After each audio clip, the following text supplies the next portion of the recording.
Tinanggihan ni Israeli Prime Minister Benjamin Netanyahu ang mga panukalang tigil putukan na inihain ng Hamas, kung saan sinabi niya na posible ang total victory sa Gaza sa loob ng mga buwan.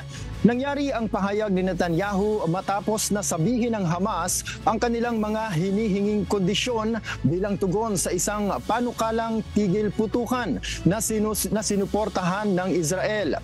Tinawag niya ang mga negosasyon sa Hamas bilang walang patutunguhan at inilarawan ang kanilang mga kondisyon bilang kakaiba.